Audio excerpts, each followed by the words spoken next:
Good morning. Before we begin this session today, I'd like to acknowledge that our conversation is being held virtually on the lands of the Kulin Nation, and I wish to acknowledge them as traditional owners. I'd also like to pay my respect to their elders past and present, and Aboriginal elders of other communities that may be here today. I'm dialing in from Wurundjeri and Boomerang Land. I'm Melissa Bianca Amore, the lead curator for the Conversation series, and it is my pleasure to welcome you all to the Melbourne Art Fair.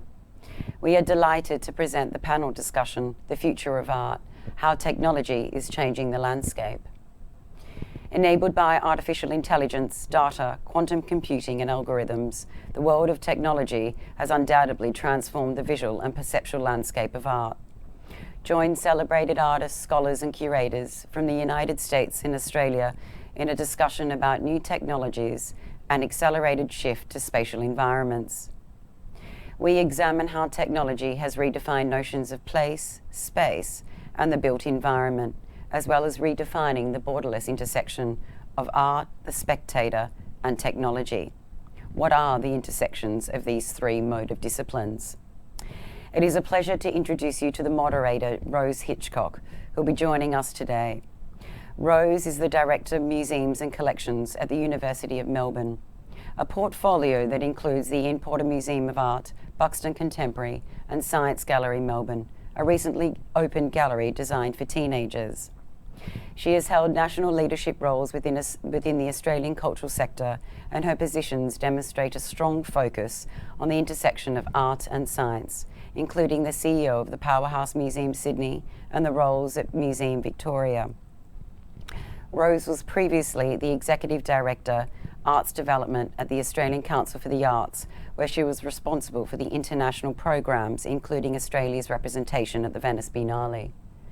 Rose is committed to building an accessible, inclusive and thriving arts sector and is a board member of Back to Back Theatre, Chunky Move, the Melbourne Art Foundation and Science Gallery International. So it is an absolute delight to welcome you, Rose, to this really exciting program on how technology is changing the landscape of art. So welcome to the Melbourne Art Fair. Thank you so much, Rose. Thanks, Melissa, and good morning, everyone. Well, good morning from Melbourne. I'm here on Wurundjeri land and I pay my respects to elders past, present and emerging. It's an absolute delight to be here with everyone. We have a treat in terms of our panel.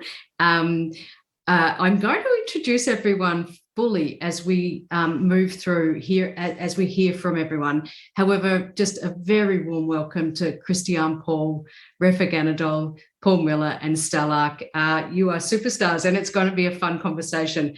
I'm also encouraging our panellists to jump in on the conversation as we go. So if I have done my job, I won't say very much and this conversation will run like a crazy algorithm, but let's just see how we go. In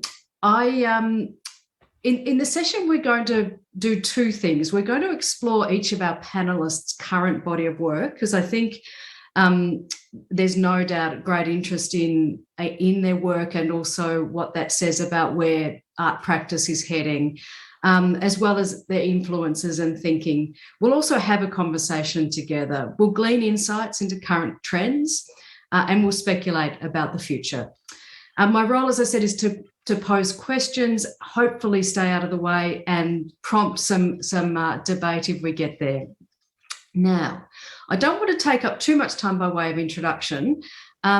We will traverse interdisciplinary themes of technology, data, the human form, art form itself, and participation. And what we'll do is take 5 minutes from each of our panellists up front to talk about their current practice and their work, and then we'll move into a group conversation. So you'll hear 5 minutes from each of our panellists, 5-ish, maybe a little longer, see how we go. We've got some slides to share. So sit back, enjoy this one. We're going to take you on a bit of a traverse of technology and how art form is changing, evolving, adapting. So Stelarc, I'm going to start with you because I have the pleasure of bumping into you most days as you're in residence at Science Gallery. We might hear about a little more about that in a moment. But let me just introduce Stelarc by talking to his bio. So Stelarc's projects explore alternative anatomical architectures. He's performed with a third hand, a stomach sculpture, and a six-legged walking robot. In fractal flesh, his body was remotely choreographed using muscle stimulation. In 2006, an ear was surgically constructed into his arm. In Rewired Remix 2016, for 6 hours every day for 5 days, he could only see with the eyes of someone in London. He could only hear with the ears of someone in New York. But anyone, anywhere, could access his right arm and remotely actuate it. Commissioned for the 2020 Adelaide Biennale of Australian Art, Reclining Stickman is a 9-metre long, 4-metre high robot that is algorithmically actuated and can be remotely controlled with online interactivity. In 2010, he was awarded the Ars Electronica Golden Nicker Hybrid Arts Award. In 2025, he received the Australia Council's Emerging and Experimental Arts Awards.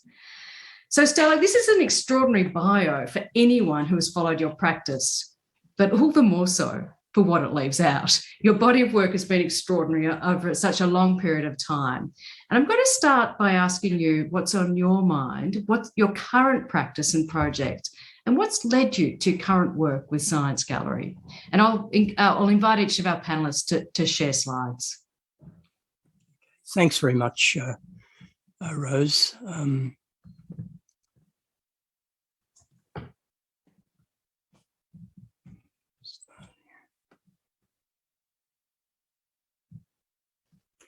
Okay, thanks, Rose. You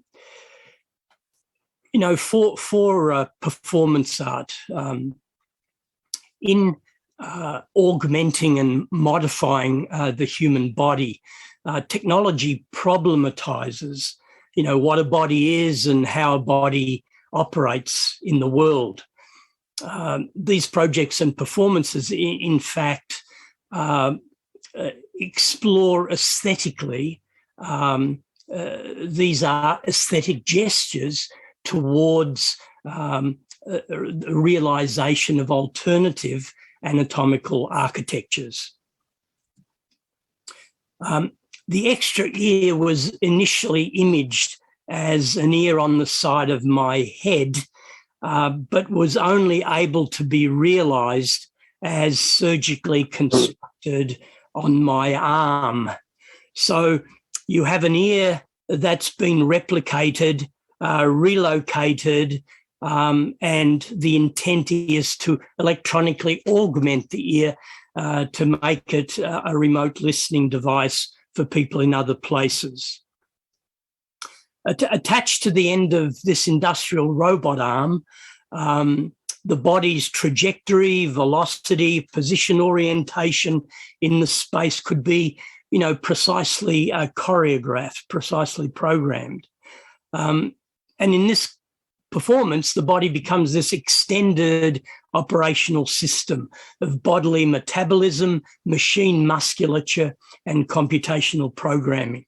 So the body here becomes a kind of contemporary chimera of meat, metal, and code. And when the body finishes performing, the body's replaced by a 3D model of the artist's ear, and the same performance is repeated. The robot that choreographs the ear is in fact the same robot that carves the ear as a 6 degree of freedom CNC machine. Stickman is a minimal but full body exoskeleton, 6 degrees of freedom, that algorithmically actuates the body in the 5-hour performance. In recent iterations, we've in fact engineered a mini stickman, allowing visitors to insert their own choreography into the performance by bending the arms of the interface. A 6 degree of freedom exoskeleton. This is actuated by a touchscreen locally, but online could be animated as well. And this was for the Rewired Remixed performance for radical ecologies. And as you heard before, for 5 days, 6 hours every day continuously, I could only see with the eyes of someone in London. I could only hear with the ears of someone in New York, but anyone, anywhere, at any time could access my right arm and remotely move it. So in a way, this is a kind of sharing between remotely situated bodies, a sharing of visual and acoustical senses, and an outsourcing of my agency. The body is kind of in 3 places at once, 2 virtually and 1 physically. The body's neither here nor there, but partly here, sometimes partly somewhere else at other times. Reclining Stickman is a 9-metre long, 4-metre high stick figure robot. The robot is continuously rotating on its axis, and its limbs are actuated by pneumatic rubber muscles. The body is positioned on the robot for the 5-hour performance, and with a pair of pneumatic joysticks, I can actuate the robot limbs, improvising with people locally interacting and with people remotely situated participating as well. And you have to imagine these muscles inflating and contracting, exhausting and extending, the compressed air sounds, the solenoid clicks, and the whirring of the rotating motor. They generate the soundscape for the performance. I imagine this is a kind of contemporary pietà, a body, a small body on a much larger robot body. But Nina Sellers more astutely observes that here the body is merely a human strap-on for the robot. And for the Swarm exhibition that will be opening in July in 2022 at the Science Gallery, we're engineering an anthropomorphic machine. As a person approaches the robotic installation, the vision system detects the person's proximity, detects the person's gestures, and 12 pneumatic rubber muscles deform the tensegrity structure, generating glitching, pulsing, swaying behavior. So the choreography of these generated movements compose the sounds that are heard. And a link to the videos of the performances. Thank you very much, Rose. Thanks, Stelarc. Such extraordinary work, and I could see also our panelists kind of itching as you talk as well. The notion of outsourcing agency, I think, is is a thread through your work, and such an interesting one for us to explore. Christiane, I'm going to turn to you next, if that's okay. Unless anyone wanted to just quick comment before I move on, but we'll move through. All right, Christiane, moving to you. So Christiane Paul is Adjunct Curator in Digital Art at the Whitney Museum of American Art, as well as Professor in the School of Media Studies at the New School. She's a recipient of the Toma Foundation's 2016 Arts Writing Award in Digital Art. She's widely published on themes related to digital art and new media, and has an exceptional body of work in curatorial projects across a range of institutions, including the Whitney and the New School, Parsons, New York. Christiane, I'm aware that you've worked with many of the artists on our panel, and as a curator in this space, I think it'd be very interesting to hear from you about what are some of the trends that we're experiencing in arts practice. So I'll invite you to share your thoughts, and I think you have a deck as well. Yes, thanks so much for the generous introduction. Rose, and hopefully, okay, everything should be up and running. So thanks again. As a curator of digital art, I'm actually always thinking about how data and algorithms are changing the landscape. And 4 areas in which I've been seeing changes in the past few years in particular are AI, AR, virtual reality, and NFTs more recently. So I'm just going to very briefly talk about some projects that I've done in that area. So one of the more recent projects that I commissioned for the Whitney Museum's Artport website, which I'm curating, was The Next Biennial Should Be Curated by a Machine, a collaboration between Übermorgen, Joshua Cruiser, and Leonardo Impad. Without going into too much detail, but the artists here created an AI that was trained on the data set of Whitney biennials and of Liverpool Biennial, since this was a co-commission with the Liverpool Biennial, and then basically created 64 universes of invented artists, exhibition themes, press reviews, and it became a really interesting reflection on basically curatorial language and what has been going in that area. So AI definitely a prominent area.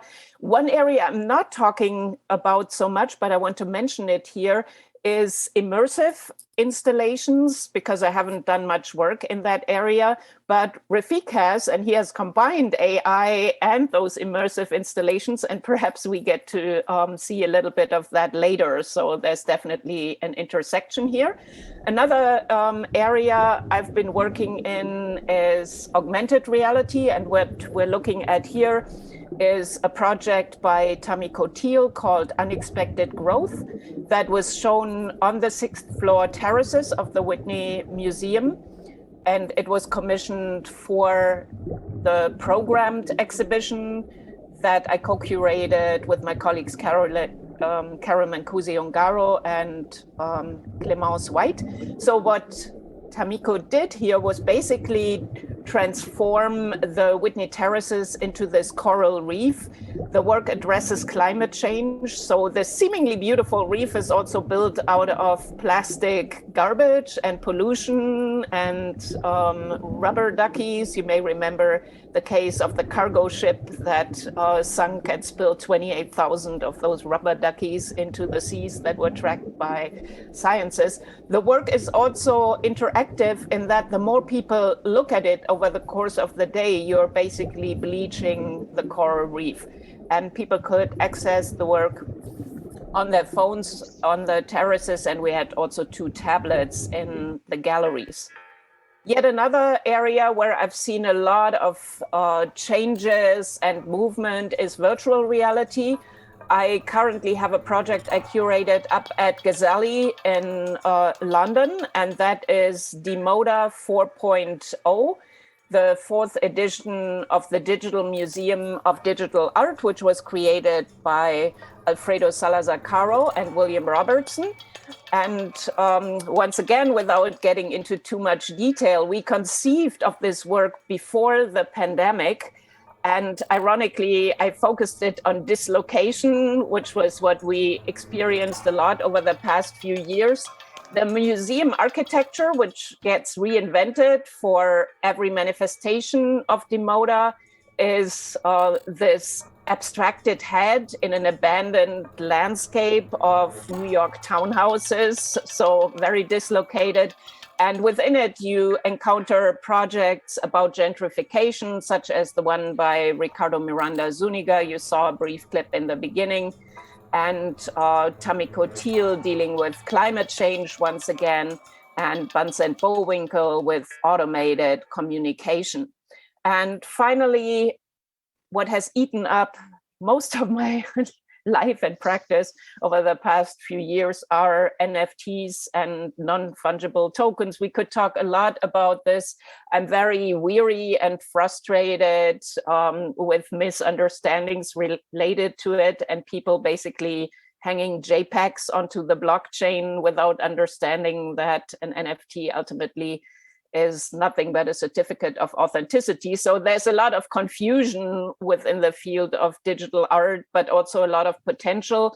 And I'm particularly interested in the use of tokens of crypto as a medium for art. And we actually commissioned a work once again for the Artport website by Jennifer and Kevin McCoy, who donated a work to the Whitney Museum and then opened it up to applications for donorship. So people could apply for becoming a donor of record at the Whitney Museum, received a token that they could then trade and sell. So that is the kind of use of NFTs as a medium that I'm currently more interested in. And I'll end it here.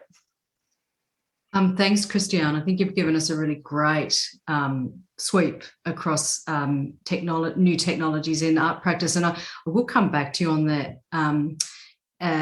the conversation about NFTs, because I think it is definitely of interest, and particularly to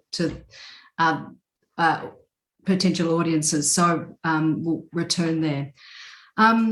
Let me now go to Paul. Paul Miller, also, as we know, of course, as DJ Spooky, is a composer, multimedia artist and writer whose work immerses audiences in a blend of genres and global culture, and including environmental and social issues.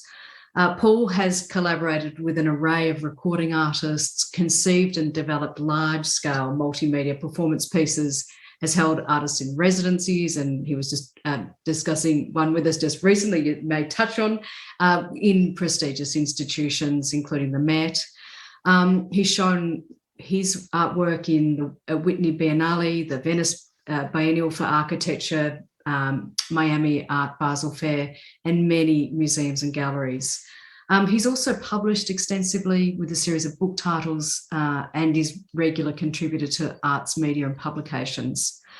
In 2014, Paul was named the National Geographic Emerging Explorer. He's produced Pioneers of African American Cinema, a collection of the earliest films made by African American directors, released in 2015. So, Paul, you have an extraordinary breadth of practice across media. I'm aware that this conversation could go down many rabbit holes with you, but tell us, what's on your mind and what are you working on? Well, first and foremost, thanks for the introduction, and it's a pleasure to see Christiane and Refik and Stelarc. I'm happy to see everyone is safe, and given that we're on the edge of World War III here, we sit at the crossroads of quite a few lingering issues. So I'll just begin my discussion with the fact that I'm working on a series of initiatives. Mainly at the moment, I'm artist in residence at Yale, working with the Center for Creative Arts and Media, CCAM, and the elements of what they call the Yale Quantum Institute inform some of that practice. So I'm going to begin a couple of slides. This is a project where I've been working with a composition called Quantopia, which essentially stands for Quantified Utopia. What I was doing is kind of working with Dr. Leonard Kleinrock, who's a legendary figure because he basically set up the first routers for the internet. The internet, people tend to forget, basically started as ARPANET in 1969, and 2019 represented the 50th anniversary of the internet. So I was commissioned to do a symphony that premiered at UCLA, which is generally considered to be the first router hub of the internet. So it was a VR symphony, but then the pandemic kicked in. We were going to tour it. I'm in negotiations with quite a few venues to present that. It's a VR symphony project. And I've been working with and inspired by many writers. This is a very renowned writer, William Gibson, whose work I kind of informs a book I'm working on at the moment. And that's us in front of William S. Burroughs' studio at Rivington Street and Bowery. And so me and him ended up having a series of kind of dialogue briefly, just kind of through the medium of course, live conversation. This is all slightly pre-pandemic, so that's why we're standing here with no mask. But the fun part about one of his early books, Neuromancer, is the sense that language informs how we think about spatialization. And of course, he's most famous for coining the term cyberspace. So generally, when you start to think about the internet and its intersection with what Christiane was thinking about with NFTs, blockchain technology, much of his work is kind of a touchstone for that. And I'm highly influenced by some of his early thinking about that. And there's another influence in some of the current works. This is a legendary poet, Amiri Baraka, Leroy Jones. In terms of African-American avant-garde poetry, he was one of the pioneers, along with people like Jack Kerouac, William S. Burroughs, and Allen Ginsberg, thinking about the way language and stream of consciousness narrative really kind of intersected one another. I did a series of electronic music events with him where he read a series of poems called Black Dada Nihilismus. And again, in terms of the mid 20th through late 20th century, he's generally considered a foundational figure for linguistic improvisation and how poetry impacted the notion of how language and politics intersect. Generally, he's considered a legendary figure in African-American community. So it was a pleasure to work with him. And these are just kind of bits and pieces of projects. I've worked on many projects as both a music producer, writer, and artist. So I'm just giving you guys a couple of quick highlights. I want to skip back in time for a second to, this is a map by Leonardo da Vinci that's inspired some of my current projects. This is one of the first forms of what you call axonometric representation. It's essentially a city as drawn from above. And Da Vinci really was fascinated with how maps can become sort of legible environments. And again, as we move further into things like the metaverse and things like that, this was commissioned by Cesare Borgia. And Da Vinci was really fascinating because he was kind of one of the first artists to really think about how perspective can transform landscape. And this is a battle map, and it's a kind of a battle map of a place that they were about to invade, and they needed a map of the city from above. And what's fascinating here is it would take hundreds of years. This is the same city as seen from a Google Maps satellite. And you can easily see that as an artist, he was quite precise with how this map was able to kind of incorporate most of the landscape at that time, but without the technology. So what's fascinating is this map is from 1502. Let me just go back to show you that. And what's fascinating is that when you think about like art and the idea of how we envision space, there's other like Greek philosophers like Eratosthenes, who's the first to calculate the circumference of the Earth, for example, using the shadow of the sun as it impacted on a stick. I mean, these are all incredible tools for rethinking that sometimes we sometimes depend on technology too much. And I love the idea that artists can help us reimagine and give us better tools for critical thinking about the dimensionality of perception. So Da Vinci, going from there to a satellite, you can easily see he was able to precisely imagine the city from above, but without the technology. It's a pretty incredible map. This is one of the first whiteboards that set up Google Maps. And 2 books of mine ago, I interviewed the gentleman who invented Google Maps.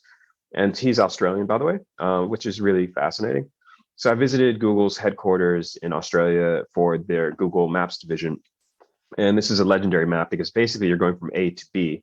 And this idea of an algorithmic process of, again, the legible landscape is very intriguing to me. When I was working on my symphony, Quantopia, I was thinking about how sound allows us to navigate in all sorts of different directions and how the acoustic dimension of how we think about dimension in overall it inhabits a space that overlaps with cyberspace and some of the issues that William Gibson was dealing with as well with Neuromancer. So that's just a fun map if anybody's, it's just a map of the equations that set up Google Maps, by the way. So this is the logo for Quantopia, the idea of the legible landscape and how we think about sound, art, and music.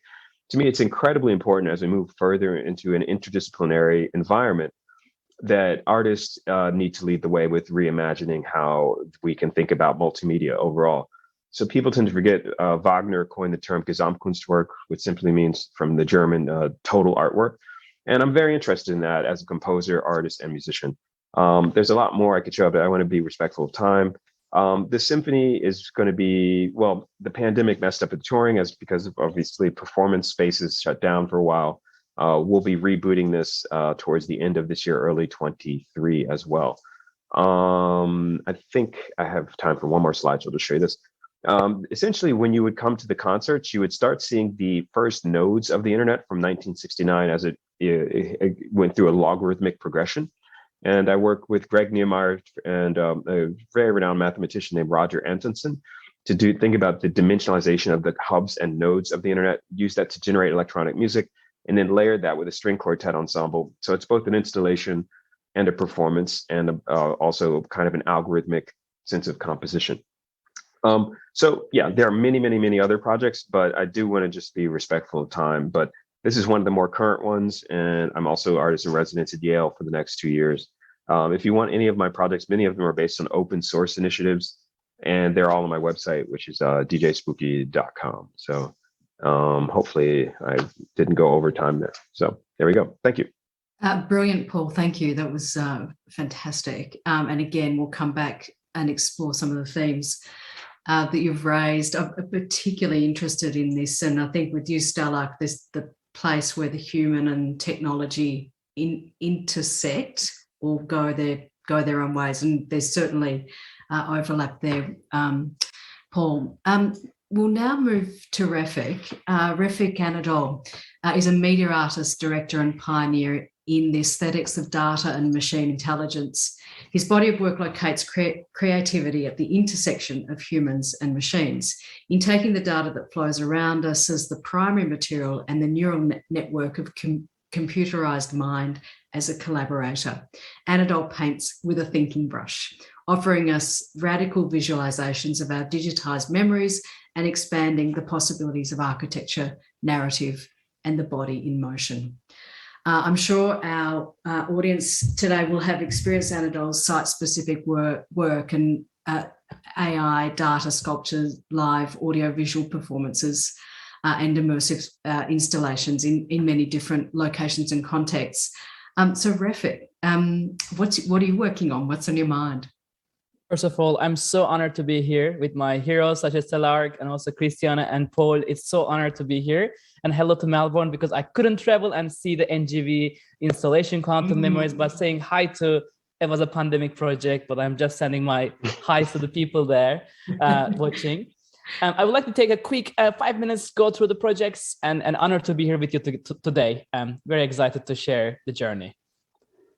I'll be just sharing my screen and hope you are seeing. Again, great to be honored to be here with you today. I'm a media artist and director practicing in Los Angeles, California. With my team, 15 people, can speak 15 languages, represent 10 countries. Studied at Istanbul, Turkey, born in Istanbul, Turkey, and then moved to Los Angeles, studied at UCLA Design Media Arts Department. I'm on the shoulders of many giants such as Casey Rias, Rebecca Allen, Rebecca Mendez, Jennifer Steinkamp, Christian Moller, and many other heroes. And I started also very early with, about media arts when I was on my undergrad years, and really inspired by Zed Kayem and Peter Weibel's guidance. It was 2008. I think I coined the term data painting. I'm looking and searching for any other presence of the idea, and started thinking about the data as a substance. And over the years, I was able to create custom algorithms and try to narrate invisible patterns around us, from nature to heart rate to like brain activities to invisible things of Wi-Fi, Bluetooth, and many other simulation theories around the data, and try to create meaningful and emotional contextualization of simulations with the driven of data around us. And 2016, something exciting happened, and I was one of the early generation artists in residence at Google. And 2016, thanks to Blaise Argas, Mike Taika, and Karen McDowell, I was able to learn how to use machine learning algorithms and create AI works by using GAN, generative algorithms. I was very much inspired by the idea of using machine as a conscious model and try to use information, turn into a knowledge and a wisdom. Heavily inspired by the Library of Babel, and was able to create archive dreaming. As far as I know, 2016 was the very first example of using large data sets, such as 1.7 million documents, and using latent space real-time exploration. We were able to let AI to learn from the 1.7 million documents and transform them into an AI data sculptures and data paintings. And it was one of the first early examples in our studio journey, using real-time AI algorithms in a library, in a public space, immersive space, where we were able to embed the media arts into architecture and transform the idea of what does it mean for a machine to learn. And then most importantly, if a machine can learn, can it dream? And heavily inspired by the idea of like going beyond predictable, like a game engine context of understanding simulations, how can we use information and knowledge and reconstruct our reality in a built environments? And over the years, this idea of if a machine can learn, can it hallucinate, became a body of work called Machine Hallucinations. And this piece is a very early example 6 years ago. On the left side, we are watching an AI algorithm dreaming a certain documents from the archive. On the right side, artistic computation of fluid dynamics reconstructing the machine decisions. And this body of work became a significant research. And we have been very much close working with NVIDIA and Google and many other incredible researchers and try to understand how to use data and how to use AI in an ethical way. And our purpose is detaching ego from data and trying to find collective memories for the collective experiences, for collective dreams, and eventually create a collective consciousness. And the body of work is heavily focused on the idea of like creating ethereal pigmentation of data and reconstruct the reality through the lens of a machine. And here, lots of algorithms have been invented and reconstructed. And somehow over the last 6 years, these aesthetics are becoming the body of work for our studio. And over the years, we also create custom algorithms to understand what AI can learn, what it learns, and how can we real-time interact with AI to generate a thinking brush. And literally looking all kind of like cultural documents, such as like Renaissance, and looking for nature, space, and urban, specifically like even like in this case, New York, state of New York, recorded from the 113 million images. And every single image you see are not real. They're all machine made, and then reconstruct a kind of a three-dimensional moving environment at Art House, New York. So I found that near future experience with architecture can be profoundly inspiring when the data and AI and neuroscience and architecture come together, and heavily inspired by, of course, the light and space movements on the giants of like expanded cinema, like Jean Youngblood's book, heavily researching the idea of immersive spaces in XR, AR, VR, and also immersive spaces. And over the years, also look at the data patterns in the NASA GPL and try to generate immersive environments. And also 3 months ago in Hong Kong, we were able to create one of the world's first NFT immersive room, and it was a Sotheby's auction and in Hong Kong, and it transformed into an immersive space, pretty much like Kusama's legendary immersive infinity rooms, but this time the data and AI becoming a portal to the metaverse or blockchain or the NFT context. And also recently exploring the idea of simulations. 75 million flowers you are watching became a kind of like a body of work, and this became also an experience and an immersive room commissioned by Bulgari called Metamorphosis. And when you open this door and open this immersive room also dreams the flowers that AI dreaming for, but also real-time scent augmentation, literally every single frame regenerating a scent, basically, I guess, the dreams of machines becoming the scent that you can smell, and you can be a part of the machine dreams. And finally, I guess very important before I finish, our studio's most proud project, Quantum Memories, in collaboration with National Gallery of Victoria, one of the most, I guess, our studio's challenging piece, using more than 300 million photos of nature in collaboration with Google AI Quantum team. We were able to create the project in the beautiful foyer of like NGV and met with the wonderful people in Melbourne through the pandemic, and honored to see and through the lens of Zoom and Microsoft or like Teams, but was able to like connect to the public space in Melbourne through Quantum Memories.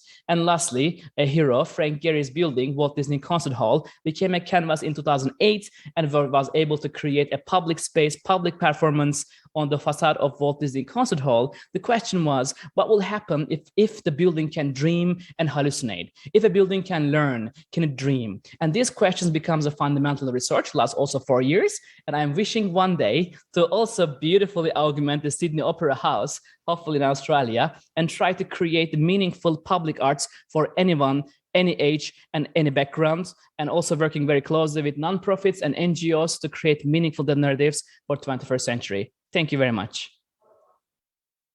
Refik, thank you. That was fantastic. And I know so many people in Melbourne enjoyed your work at the NGV. Refik, how hard is it to get data sets, and is it getting easier over time? I will say in this case, in our research, first of all, we never show anything real. Every single pieces you are watching are completely machine made, and ethically sourcing data is still one of the ethical fundamental question, right? When we detach ego from data, what else we have? And that question leads to our social media, right? Media archaeology of our society. And honestly, we are pretty much downloading every single data without writing any password. If they are there, if AI can write and find the keyword, that data, to be honest, is a public data. But we always curate the data, deconstruct the humans or the personal moments, and only focus on things like nature, urban, culture, things do not as a one personal human being, and then only show things AI dream from. But I think that data connection and downloading is pretty easy at the moment. And the question is, who else is downloading them and what else people are doing beyond art? Yeah, and actually, hey Rose, I just want to jump in for a second because it's Refik. I'm going to be artist in residence at Google next. We're in the middle of negotiations, so but I'm very intrigued with this idea of how memory, dreams, and data kind of overload work. And this is something I'd love to just sort of riff with you guys about, especially Stelarc, from coming in this idea of, I think right now, because of the pandemic, and we've seen a radical shift with how people think of physicality and social space. And Stelarc, a lot of the material you're dealing with biology and the body, I mean, I'm fascinated with this notion of biological surrealism, which Refik groups, I would love to hear your thoughts, both you guys, and Christiane as well, because we've all deal with data in radically different ways. And I'm sure you guys have seen Super Blue in Miami and what's going on with Team Lab. These are all just kind of fun, just points of interest, but that was really refreshing. And by the way, I've had concerts at that building, the Frank Gehry spot, so it was a pleasure to see that. Stella, perhaps that question to you. I mean, of all the panelists, that you have a performative element to your work, and your body is central. So what is that intersection between body technology, AI, data for you, and the architecture, the sense of place that you create? Oh, you're on mute. Oh, you're muted. No panel is complete without that statement. Look, I mean, as a performance artist, I've always been, in a sense, focused on issues of embodiment and agency and what generates aliveness. And for example, looking at Refik's installations and immersive installations, that sense of aliveness is essentially coming from a kind of complexity, but also from the dynamic motion that's generated, the swirling immersive. I mean, for me, I've never really thought of my practice as a kind of a public construction or a public spectacle, but there have been some of the performances in the mid-90s. I think you mentioned Fractal Flesh. In that case, people in other places were animating the body remotely from the Pompidou Centre, the Media Lab in Helsinki, the Doors of Perception Conference in Amsterdam. But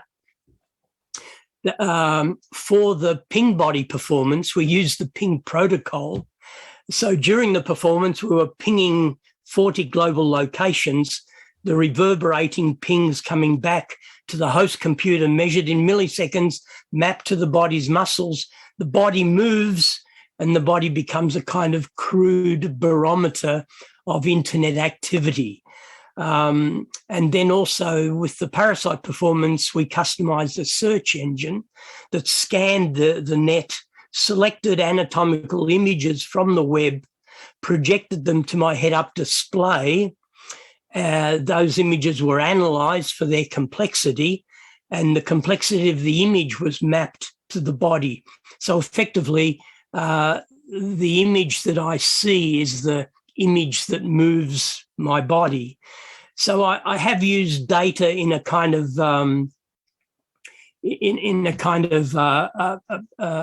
to personally animate the body, to problematize issues of agency. None of these projects are about who's in control or what's driving the body to perform in a particular way. Rather, it problematizes issues of being able to improvise, having an experience of a split body. So it's not a split mind and body, but a split physicality. So a half of your body is actuated computationally or through internet data. but the other part of your body is controlling a third hand or an extended arm.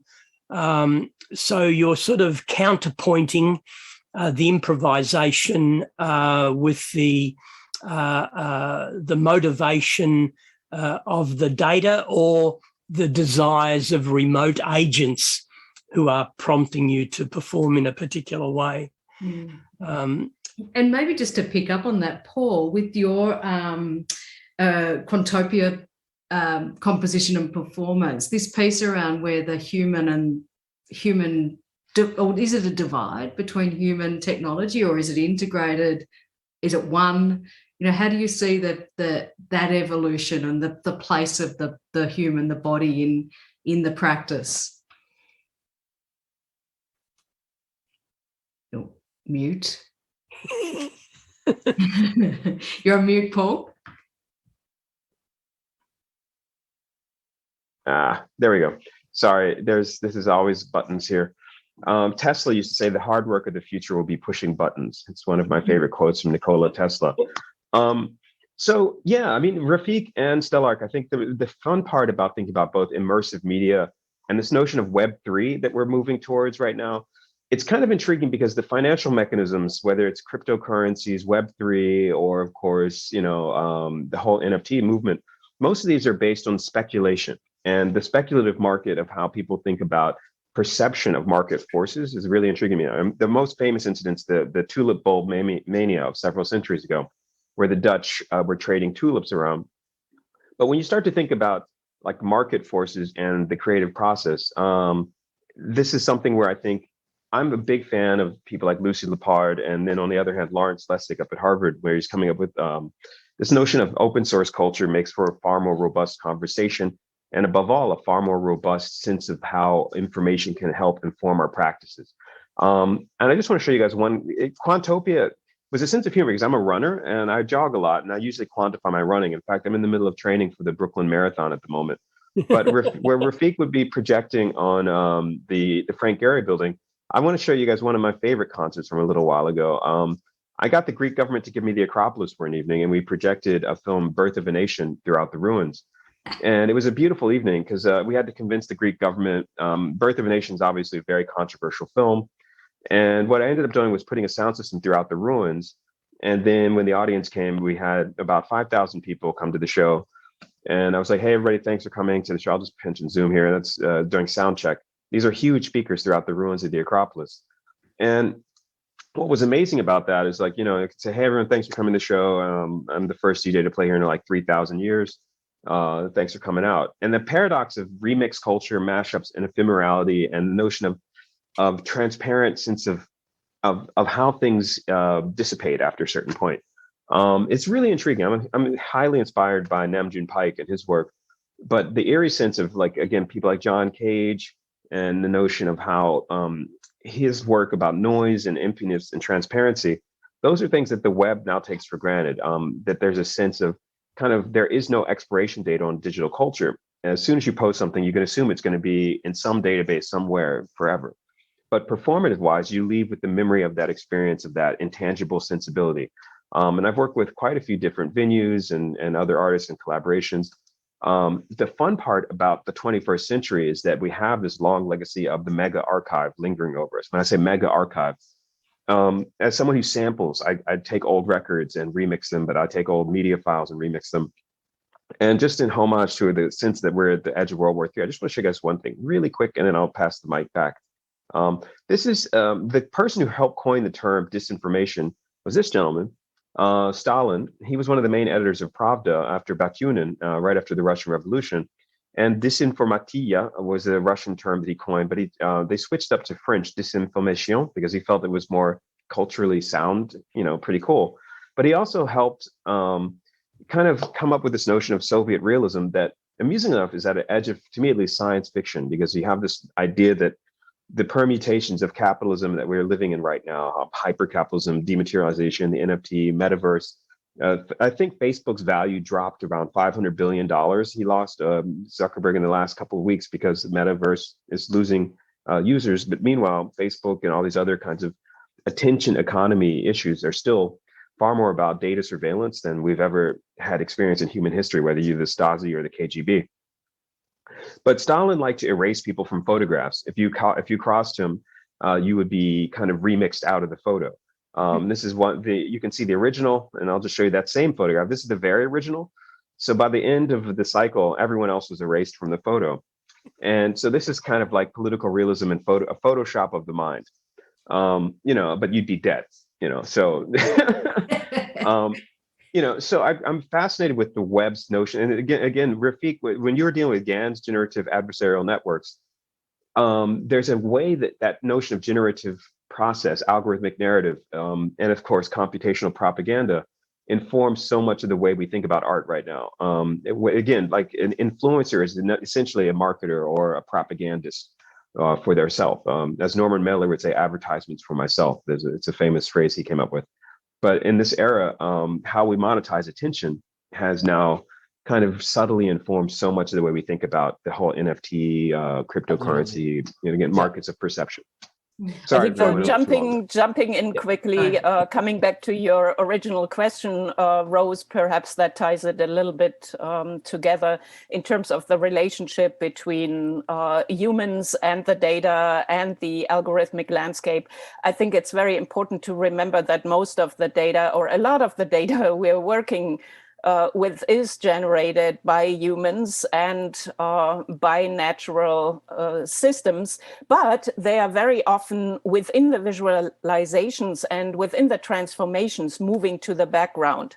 And I think what we have to do is also pay close attention to anchoring it. With Stelarc's work, it's a little bit different because the body is so central to it, or changing the relationship, as you pointed out, where does the body sit in this? In terms of data sets, Refik pointed to ethical data sets. It is still very difficult. I'm very interested in missing data sets. Of course, there are also many artists who have investigated that. Just mentioning one example, artist Mary Flanagan trying to create a GAN and feeding or working with a GAN in order to create images and feeding them female paintings only. It turned out to be so difficult to get access to those because many or some museums didn't even categorize their databases by male, female. So you would put in female and you would get paintings of females by male painters. So all of these intersections between data sets, the body, and nature, I think, are crucial to this discussion. It's really interesting, Christiane and Refik. My only take, I think, very quickly on this is I have a recent collaboration with MoMA, Museum of Modern Arts in New York, and I had a very profound discussion with Paolo Antonelli, Michel Kuo, and Casey Rias about exactly these topics. And our take was a little bit thinking about what a machine could dream in the hands of these curated data sets.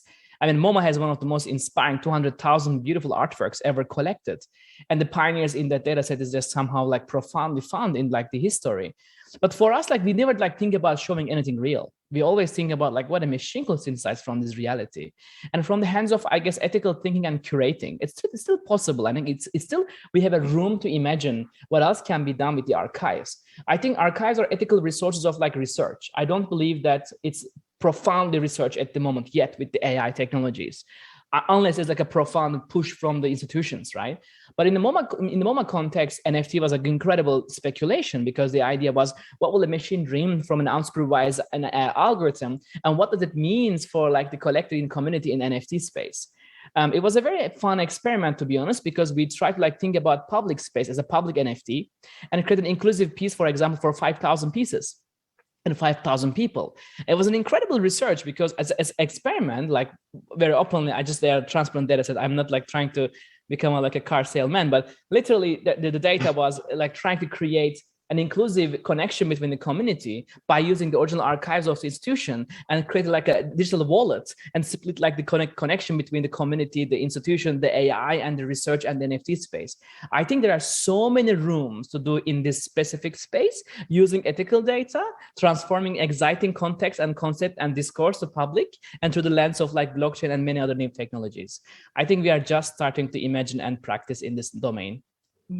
I totally agree with you on many of those aspects. One thing, once again, to be careful about, I'm all evaluation, for right? this type of exploration of AI, but you talk about what the machine dreams, and for me, it's always putting it in the context of you're writing the algorithms, you're setting up a framework for the machine to dream. And Yes. what it's dreaming is based on, once again, input data that are generating by others. So moving away a little bit from the emphasis on, the machine. Hey, you guys, I totally agree. And Refik, I just want to show you a quick image. This is of a very renowned data scientist, Joy Boer-Lamwini at MIT. There's also been a lot of controversy with Timnit Gebru, who's a data science ethicist at Google. And these are both African-American women who were, they're not, Joy did this film called Coded Bias on Netflix. It's a brilliant film about AI and face recognition. And she found that the AI doesn't recognize women's faces and people of color as well, which actually, hey, if all white males want to be under surveillance, have at it. But the interesting thing about the way data and race, when America was sorry, we got to deal with this. It's, we're in the middle of voter suppression. We're in the middle of algorithms being used to put people, their credit rating, their, ability to access public funds. So these are things that the art world generally shies away from. As an African-American artist dealing with data, this is something I've had to grapple with year and year and year, like translation between, that's when Christiane was saying the machine dream, it could be also the sort of an Orwellian nightmare if you are, sort of not part of that, or part of it in a way that the data doesn't just work for you because you're, again, the coded bias. It's a great film. I highly recommend the audience check that out. I think additionally, I think these new systems and the technology is completely creating new communities around like creativity. And I think if you are aware of like what's coming up in terms of like how sensitive or how not sensitive people are coming to the space, I think education is a must. It doesn't matter whatever technology is. Like the sharing is. Do you remember? Microsoft made a bot that was meant to be trained online and immediately was made racist because people, and it was hilarious. Or the Google Glass, right? Yeah, the Google Glass. So the fun part about like Microsoft released this sort of open source bot that was meant to be, hey, I'm a new bot made by Microsoft. Isn't this great? So people started saying, say Hitler or say this or say that. And the bot began to, start coming up with crazier and crazier, mostly racial, anti-Semitic, misogynist. And people started posting at the bot all sorts of stuff that was able to trigger the conversation.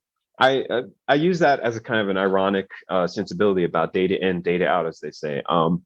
But yeah, Christiane, I mean, I'd love to hear your thoughts. As a footnote to that, so the bot was called Tai Thinking About You and was modeled on a millennial. Zach Blass and Jemima Wyman have done a terrific artwork about that. Christiane, it's quite amusing. While you're talking, I wouldn't mind just going, and actually just one fact, just worth throwing in here, that I think only 40% of the world are not online. So there's an inherent bias in who has access to data and information, as well as the biases that might be created within work and within thinking. So, and I'd also point out there's a difference between ethics and bias, and we may go there in a moment. Back to the NFT conversation, though, Christiane, really quickly, you raised sort of the confusion. Do you want to just give us a quick minute on some of the issues there and the confusion and your views there? Yeah, just very quickly, because once again, that's a huge topic.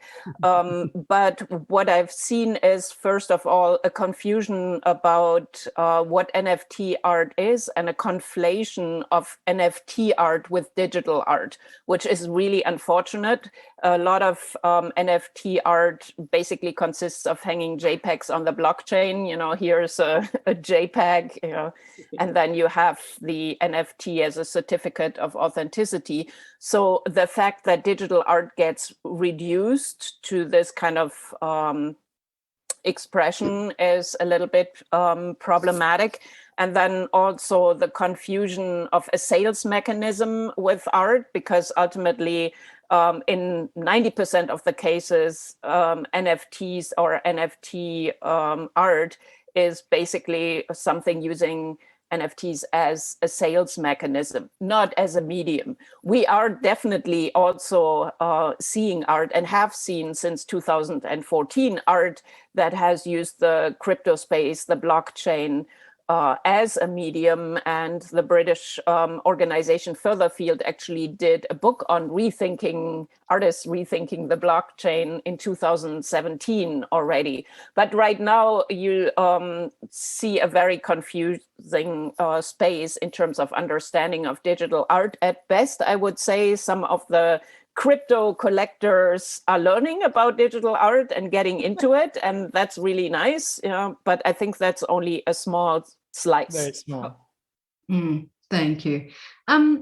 Refik, you talk about your work as post-digital architecture. Can you just explain what you mean by that?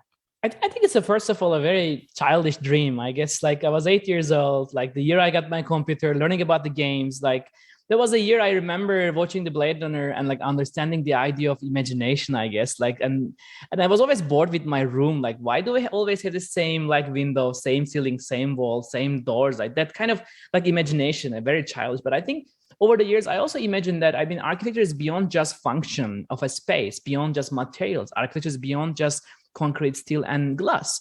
And I do believe light is one of the most inspiring material in the world that have been explored with many creators in the world. It can be like a wavelength, can be a particle, can be like a divine experience we need to survive.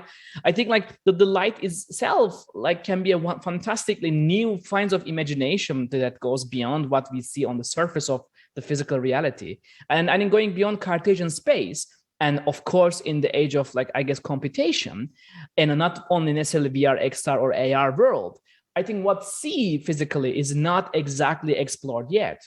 And respectfully, Neri Oxman, or like incredible people who are like speculating using incredible other materials to invent. But I'm personally thinking that the light as a material, and I hope one day it will compute data and life. I do believe there's enough room to explore these experiences, not necessarily just, putting shiny pixels in immersive rooms, but the idea is like, what is the like limitation of our reality, and where literally machine, human, and environment connection starts? What happens if neuroscience becomes the context of like understanding our built environments, and where our like reality starts and stops like that? But I think those edges are not truly explored yet, I guess. And of course, there are lots of different experiences trying to engage society, but I do believe that a true collaboration with artists, like I think Lemonovich said this very, very well back in time in 2004, the poetics, the politics, and the structure of data can take many incredible shapes. I think we just need those collaborations, see beyond what is visible and making invisible more visible. And the natural extension there, Paul, is into sound. So what part does sound play in architecture? I've worked with quite a few architects, and I'm fascinated. At the moment, I'm very intrigued with biophilic processes. So one thing I just want to show you guys really quick is this is a rye stone, and there was an island called Yap in the middle of the South Pacific. And the fun part about when you're talking about architecture, I always like to think of this as the first blockchain ledger. These were currency, and what they would do is essentially these were an indigenous form of currency. If I needed to trade you 5 coconuts for 2 cows, they would make a stone carved, and the entire village would know where that stone is. But one day, Milton Friedman did his PhD on this, and one day one of the stones fell in the ocean, and obviously these were huge stones. So they had to all reference where that one stone was invisibly, and so the whole village knew where the transactions had been. So thus, that's generally considered one of the first virtual currencies. And the fun part about this is like when you start thinking about indigenous technologies or the poetics of how data can inform almost all aspects of contemporary practice, Refik mentioned Blade Runner. I visited Philip K. Dick's grave a couple of years ago, and I just sort of sat and meditated there for a little bit. He's one of my favorite science fiction writers.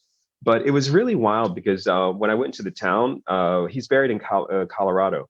And he had a twin sister that was born at the same time, and she died. And he made it a point to say he wanted to be buried next to his twin sister when he died, because he felt that her voice had helped narrate most of his novels. And again, it's science fiction, so go figure. But it was really fascinating to see how Blade Runner, Do Androids Dream of Electric Sheep is the main title, The Man in the High Castle, all of these kinds of really amazing alternative fictional narratives. Most of the Silicon Valley, whether it be people like Jeff Bezos, people tend to forget Jeff Bezos went to high school with Neil Stephenson, who's a legendary writer. These are all fun areas where we can start to think about how do we create new narratives, new forms of rethinking about the way architecture, sound, art, and data intersect. And there's a very famous phrase that Goethe used to say, where architecture is nothing but frozen music. I'd like to sort of remix and de-thaw that and say, music is nothing but liquid architecture. And there's just one other quick example as a follow-up. There was a fun dialogue with Einstein and Rabindranath Tagore, who's a Sanskrit poet. They were both backstage at the Nobel Peace Prize Awards.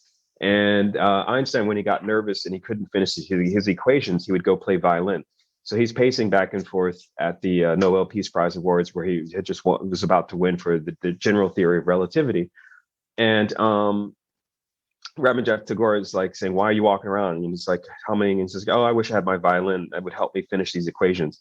And so he laughs and says, "Oh, your European music's all messed up because you guys didn't have zero. And your tuning systems are all messed up.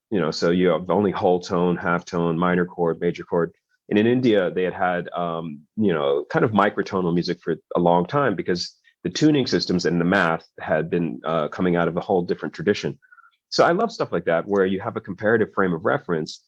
And as we move further into the 21st century, that conversation between Einstein and Rabindranath Tagore, to me at least, is a fun way of thinking about the science of what is possible when you actually collaborate across cultures and begin to rethink the way data is not just a kind of a Western European initiative coming out of the mathematics of people like Einstein or Newton, or, for that matter, Alan Turing, but the other mathematics of even the term algorithm is Arabic, by the way. People tend to forget that as well. So zero was banned by the Pope, by the way. You could be burned at the stake until, Fibonacci, his book Liber Abaci, had to actually, they really hated zero. So we are using zeros and ones for this conversation, looking like the Brady Bunch. And, these are all things that just should help, I think, get a more critical dimension of how we think about data in the everyday world around us now. Just putting that out there. Fantastic, Paul. And I think we have run out of time, I think. So I'm gonna close this out. Other than to say, I think that's a fantastic place to conclude. And I love this notion of, we are obviously more than zeros and ones. Here we are in we are human. Like if I pinch myself, I will bleed eventually. So it's more than zeros and ones. So, but I'm so delighted that our conversation has taken its own form and run as a crazy algorithm. So well done, everyone. Thank you so much. We've traversed so much territory. It's a real pity to have to close it out. I think we could probably keep running this crazy algorithm here for a little while, but in the interest of time, I will close. Can I thank everyone? Can I thank Christiane, Refik, Paul, Stelarc? Thanks for joining us. Thanks for Melbourne Art Fair, for a fabulous fair. If nothing other than to get all of us together, what a hoot of a conversation, but of course a fabulous fair. So go off into your evenings, you folk on the other side of the world. It is certainly precarious times right now, and we do acknowledge that, and also thank you all for taking time for the conversation. So thank you. Thank you so much. Honored to be together with you. Nice to see you. Yeah, good to see everybody. Stelarc, love your work. Refik, love your work. Christiane, good to see you. Honored to be with you together. Thanks, everyone. Bye-bye. Bye, everyone. Thank you. Bye, everybody. Bye.